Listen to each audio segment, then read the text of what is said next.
Good morning, Mega Moms. Jessica Hensley here with Real Estate Mega Moms, where we help moms create a business and a life that they love by helping them leverage system, software, and support. And that's how I got to know Jessie. So, welcome, Jessie, to the podcast. Hi, thanks for having me today. How are you? I am good. How are you? I'm good. Summer has just begun for my kids, which adds a whole nother level of fun for the real estate business, but I'm good. Happy to be Yes, and we'll have to hear about the ages and stuff too. But so sure. in today's podcast, ladies, we are going to be talking about how to have that conversation with an existing team. So team members, whether they be agents or employees, where you have to have that like reset conversation of, well, I know we've been doing things this way, but it's not been working great or as efficiently or as profitably as we could be. So we're going to have to switch gears and change what we're doing. So basically rehiring and restructuring things. And I know there's a lot of you that have told me that you're going through something like that. But I wanted to bring Jessie on today because that's exactly what she's been doing. So Jessie Obert is our guest. And so you're in, did you say Northeast Ohio? Yes, Northeast Ohio. Okay. And Jessie is one of our students or coaching clients with the micro team formula. Jessie, you began coaching with us back in February, I think, right? Yes, just in February. Yeah, you got Yeah. it. Yeah. So tell us more about your history. You've been licensed for 11 years. So kind of set us up for how did your business look prior to, kind of coming to the point where you're like, something has to change. Okay, so I'll try to recap it the best way I can. So I got into the business with my mom. She's been selling here for 40 years, and it was originally just a part-time thing, make a little extra money while my kids were little. And that lasted for about a year before I realized, oh, I like this, and I happen to be really good at it.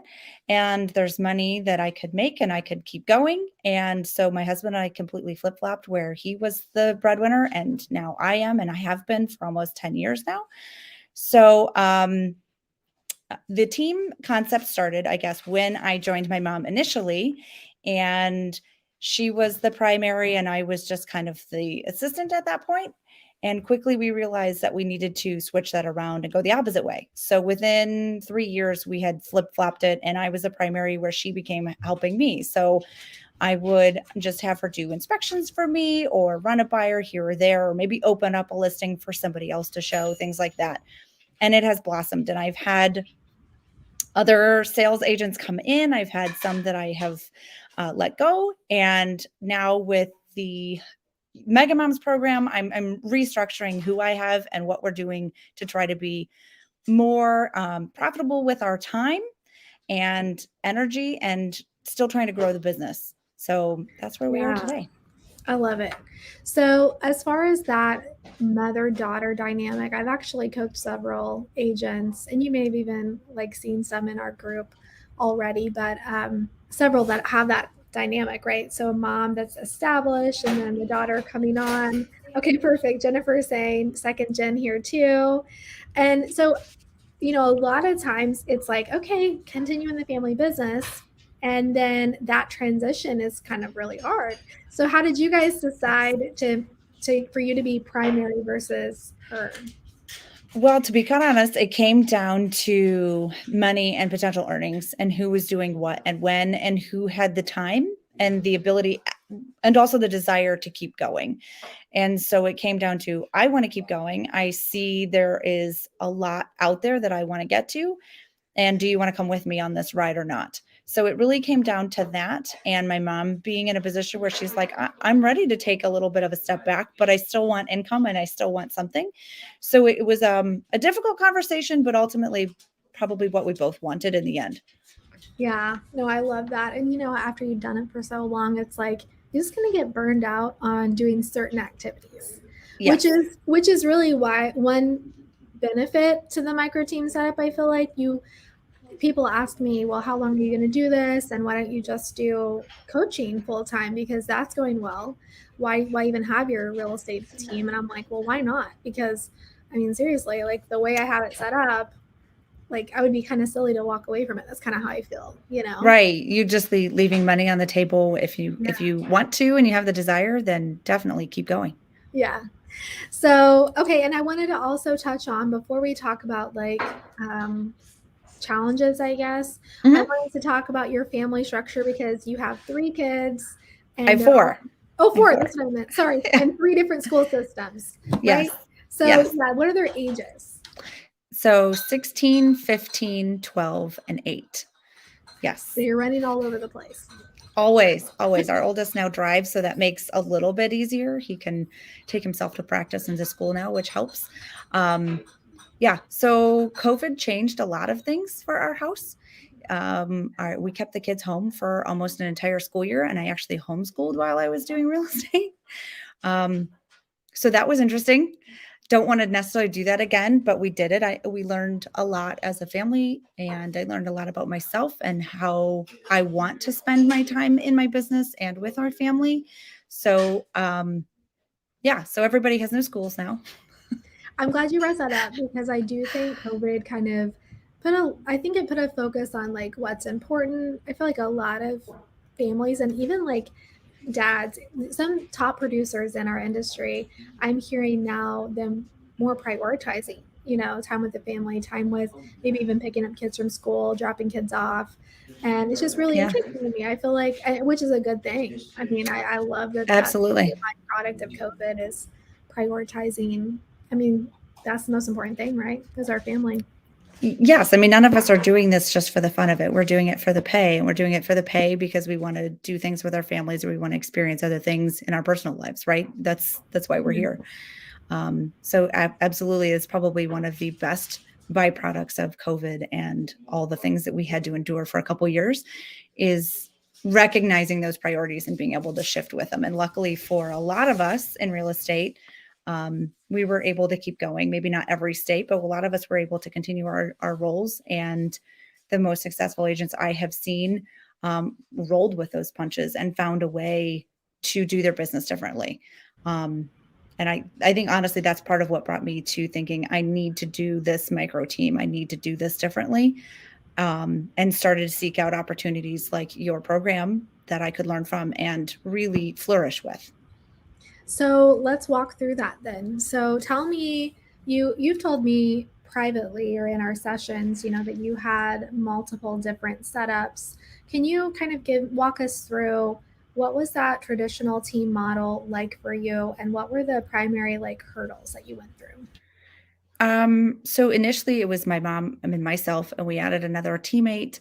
And I had a couple of their agents that wanted to come on in that traditional team model where they wanted to run their own simultaneous business, but capitalize on my name, my experience, our reputation that my mom and I have built. Um, and then it would be some sort of a commission split difference thing. But then it came down to these agents don't always think the way that we think or treat clients the way that we would want our clients to be treated. We had another agent that was on who, for lack of a better thing, she wanted to sell real estate to make the money, but she didn't want to put the time commitment in it. And then when it came down to, I need you to hold an open house on Sunday, or hey, I'm out of town, I need you to take these buyers this weekend, she wasn't willing to drop what she was doing to step up and do those things. So it became an issue of her mad that she wasn't getting leads, but then when the opportunities presented herself, she didn't want to do it. Yeah. So that was like, okay, well, I'm not going to put myself through that again. When two other semi-new agents approached me about, we want to work with you, we want to be a part of your team. It was, I literally was like, wait, what does that mean to you, and how does that relate to me? And I actually have refused 3 agents of the last 2 years. For that very reason, because what I wanted my business to be and how I wanted to work didn't line up with what their expectations are. Um, Yeah. Luckily, one of those people is no longer actually, one of them is no longer in the business at all. One of them has jumped brokerages a couple of times and has not been an ideal real estate candidate for a lot of reasons. And the other one is just kind of hop along doing a couple of sales a year that is mostly her personal family and stuff. And so that's fine. Yeah. I look at that as a reflection of, I made a great judgment call Mm. about character and business prospect. because it would have been a lot of wasted time and money on my effort to get these agents to join my team, and then cost of advertising and all those things that it would have been for nothing. That's So amazing though that you realized that. Well, and I guess you did have a couple bad experiences that taught you that lesson.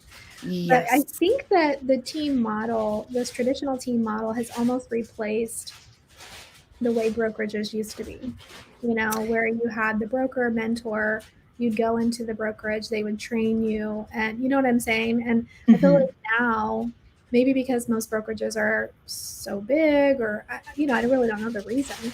And maybe it's the national brokerages. I mean, I'm with EXP, and so this scenario plays out itself a lot within our company where Mm-hmm. new agents join and they need more help. So they're advised to join a team so Right. that the team leader can train them, and they do view it Right. as a stepping stone. And in some Yes. cases that's great, but then for us team leaders, that we want to build a business that's long term and we are staking our reputation and my name on it, that's not necessarily the best fit. Right. Right. And that's exactly it. And I think the your program, the Mega Moms coaching program, really outlines how different it was. And to be honest, like the first week or two in, I was like, oh my gosh, what did I do? This is so different. It's so out there. It's not at all what I envisioned a team looking like or being. What am I going to do? Yeah. Did I lose you? Yeah. Oh, here's my sound. My sound cut out for a minute. Um, but then as you got into it, and we had group coaching calls, and I had heard other agents saying the same thing, I was like, okay, just hold on, pause that thought for 1 second and just say, what if what you knew was wrong? What if there was another way that could be successful? Yeah. Can you? Exactly. Yeah. Yeah. I mean, it was Yes. great. Yeah. I muted myself. Oh, okay. So, yeah, so I think learning by experience and having a few bad apples be a part of your team definitely, or my team made it easier for me to recognize what I don't want. And saying, no, I don't want that is a huge step in the right direction to getting to where you do want. And honestly, your coaching program is set up that what you want may be different from somebody else, but you can get there. And here's 1,500 options on how to get there. Yes. Oh my gosh, that's so true. Yeah, because in really the first lesson is all about where do you want to go? What does success look like to you? Right. And, I actually had this self realization in the last 3 weeks, probably.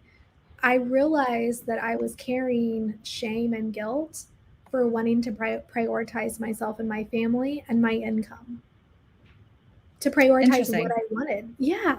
I mean, Yeah. I don't know if I'm alone in that, but I don't know. It was just so weird. Like I felt like there was something wrong with me because I didn't want to just exist in this place of training others and splitting, and rather I wanted to do it the micro team way, which is the primary agent, which in my case is me, does primarily all of the business, Mhm. right? With admin support.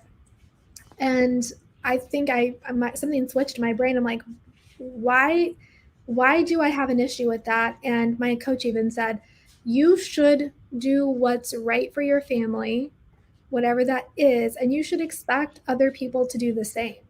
Absolutely. Our clients certainly do. When Yeah. it comes to us, they choose what's right for them, and we encourage them to do that, but it's harder for us on the other side to do the same, and I think that's a mom trait too, by the way. Yeah, probably. Well, Right? and also I grew up, an independent Baptist, and it's like the greed, the pride, all of those things is so, I mean, and I'm not saying that's what I'm turning into or anything, but you know what I mean? Like I keep that's what is in the back of my head is this. Yeah, Oh, well, that's a sin. But anyway, and it's I not. get It's it. okay to provide for my family. And what Yes. I also found was, I mean, when I had this realization, I also realized the moment I embraced, no, this is what I want. This is how I want my business to run. These are the people that I want, or the roles I need and support I need, positions I need. Mhm. Every member of my team is happy, every member of my team is making what they want to make. Every member of my team is crystal clear on what they do, how they win, how their goals align with my goals. And that's only because I became clear on what I want. For years, Jessie, I had my assistant that was with me for the first 4 years of my brokerage. Um, I was trying to figure this out. I'm like, and I just kept coming to her, like, I don't know what to do. Like, let's change this comp structure and let's change this. And she just kept saying, this is your business. This is your business. And it didn't really click until like I said, this last month. I'm like, yeah, this is my business. And it's okay if I want to design it the way I want to design it, you know? Absolutely. Absolutely. And it's a tough business because we all do things so very differently, from how we talk to clients to how we put our packets together for people, and how we write a contract. It's also different. So while it's great to have mentors and other agents to bounce things off of, it is still your business and it's so your way.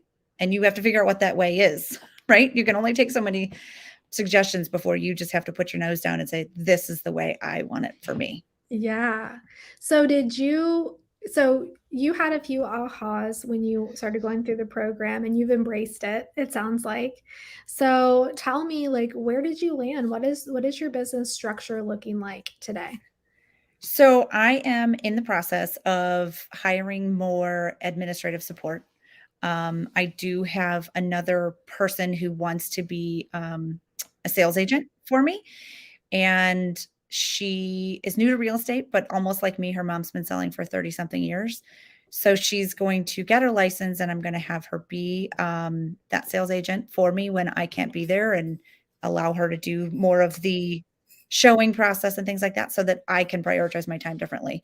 But really focusing on trying to find the right admins and the right people for the right roles, not the other way around, right? Yes. Establishing that those jobs, those tasks that you want the people to do, and then finding the right people to do them. This probably the most tedious in some ways, but I think it's probably the most important. That's how we I think avoid a lot of the wrong hires in the get-go, all that wasted Yeah. energy. Well, and I want to, I guess, go back to something you said earlier, which was after going through like 2 or 3 weeks, you're like, oh, I see how I did something wrong. So tell me, what was that? What was Oh that? gosh. Yeah. Um, I think that I found people that I thought, oh, they would be fun to work with, right? This would be good. We'll get along great. And not looking at it like a business, and looking at it as an employee and somebody. Can they do the job? How successful will they be at the job? Does their priorities for the job align with my priorities as the employer, as the boss? People's motivation and their I don't know, their grit in order to say, oh, I see something, I want to go get it, does impact me as the employer, whether you have them on as an independent or contractor or not. If they don't have that self, what's the word I'm looking for? Just, Motivation or, yeah, just the yeah. motivation and the go get it attitude. Uh, Even in an office setting as more administrative support, real estate requires you to have that go get it attitude. You've got to be able to think on your feet, and you got to be able to jump up when the opportunity presents itself and go get the stuff. You can't wait. Yeah. So that was probably one of the big things there, is like, oh, I looked for all the wrong things. Well, and it sounds like you might have, that might have came when you were talking about your core values or discovering your core values. It was core values, and actually looking at I can't remember which chapter it is when we were talking about actually job descriptions, and Ooh, you went through some of the tasks that you have your team doing for you, and the features that you've liked or appreciated about people that you've had doing those tasks. And I yeah. was like, oh, yep, okay, I got it. Yeah, one being Google it, right? Like, I want you to Yeah, figure it out. Yeah, before I yeah. mean, I'm gonna lay the path for you. I'm going to have, the SOPs and have that initial training, but then at some point, you have to embrace your job and you have to be able to take ownership. I mean, The really, training that's wheels have to come off eventually. mhm. Yes. Yeah, yeah, I love it. Well, so would you say that, so Katie was talking to me earlier Mhm. about you specifically, and that, a difference between our program and maybe others, might be the syllabus, and like actually having that actionable, you know exactly where you're at, what your next step is. Would you agree? Yes, and I think any busy, successful agent, mom, I don't have that extra headspace to sit there and wonder where am I and what's next. So having that syllabus be clear and concise and say, here's the boxes you need to check, here's the videos you need to watch, here's the information that you need to wrap your mind around and contribute to get the things out of it that you need is the only way I was ever going to get any of it done. I'm Sorry. so glad you did. No, and it was a game changer. I was telling Katie because she came up with that. So she's like our integrator here at Mega Moms, and she Yeah. was like, okay, let me get the course and then create this spreadsheet of here's what you do, here's the first step, second step. And so ladies that are considering our program, the way we have it broken up is into 12 weeks, and we tell you week 1 you should accomplish this, week 2 you should accomplish this, and each week has a corresponding video, an assignment. And so we try to make it very clear and easy for people to stay on track, because we know you're selling real estate, you have a lot of other things to do. And I mean, I tell the people that I talk to that are considering it, if you can give me, I would say 5 hours, it could easily be done in 5 hours a week if you were Oh, dedicated. absolutely. You agree? How much time do you think you were spending like weekly on the program? It depended on the week. Sure. Like the weeks that we were working on job descriptions and task things, that took a little more effort. When we were talking about um, your business mission and your value system, it wasn't time at the computer, but it was thought time. So it depended on what it was, but a lot of the videos are, 20, 30-minute videos. So you could watch 2 or 3 at any, given point, and then take the work, the meat and potatoes out of that and spread it out when you had time through the rest of the week. But sure, I would say a couple of hours a week, 5 hours a week was more than enough to get it all accomplished and check those boxes and feel like you were making progress. Yeah. Yeah. And I believe you graduated or are going to graduate soon. Do you know what your graduation date is? I didn't look. I I don't, but You're close. I'm guilty as charged. I am close, but I'm also behind. Kids That's kids okay. spring sports and spring selling season has put me a little behind, but soon, very soon. Well, you might have seen we made a change to the program, and now we have one team leader call. So it's a call all around group coaching just for the team leader to answer your Right. questions, and also mastermind with other people that are in the same position. But also on Thursdays now we have a staff call. And so that has been showing that it's a game changer. So my staff, like, this is how confident I am in our systems and my people. I love them so much and they are amazing. So on Thursdays, they are showing up and they're answering questions about transaction coordinating, showing agent, listing coordinating, marketing, ISA, finance, all of the positions that I have on my team. And they're showing up and answering your questions. And Right. if you have a team member that is in that position that either is, onboarding, or you need to give them kind of some retraining, or, give them some help, they can attend those calls on Thursdays too. So That's we awesome. just recently made that change, Jesse. I don't know if you've gotten to be on any of those yet, but I haven't yet, but I got the email last week. I just had an appointment at the same time. So, but I'm hoping to this week to be able to jump on those. yeah. Well, It's and they're always live good. The coaching streamed calls are great. in the I'm sorry. group. They're live streamed in our private coaching Okay. group, so you can always go back and watch them too. Because I hear Yes. that the transaction coordinator one was fire, as well as the ISA. So like, Nice. yeah, they're really good. I'm excited about that. That's Um, awesome. so yeah, I mean the program is designed to really take you from whatever stage you're at. I mean, Jesse, you already had a team, right? From Mhm. outside of looking in, you would consider it just a traditional normal team. And so Yes. even if that's where you're at, this program's a good fit. Yes, absolutely. And I think that anybody that's on the fence about it, you need to change your preconceived notions about what a team is and what it has to look like, and think about what it is that you want to achieve. And then have a call with Jess and figure it out that you'll the skies will open up, I guess is the point, right? I love it. So in the future, I mean, I know you're still in the process of reinventing your team and finding the right people for the right roles. But in the future, where are you looking to exist on your team and what positions do you think that you'll have? Um, I I probably will always still show at some capacity, excuse me. But I would like to take a further step back. I would like to have more showing agents and um, really be able to more refer business to them and just be um, a sounding board and be there to interact with the client, but have them do the legwork. Um, my husband and I are opening a separate business completely outside of real estate. So that this year is going to take a little bit of time away from my real estate. So I'm hoping to have some more boots on the ground that I can do that for even just a short period of time. I love it. I can't wait to go through like the income model with you too. I know we have a call scheduled later this week, so we'll do that Yes. for sure. But well, Jessie, thank you so much for being on the call with me today, on the podcast with me today. It was great Yes. to hear from you. And yeah, just thank you for sharing your experience. I'm excited to see your business just continue to grow and flourish. Thank you so much for your call. I'll talk to you soon. Okay, bye.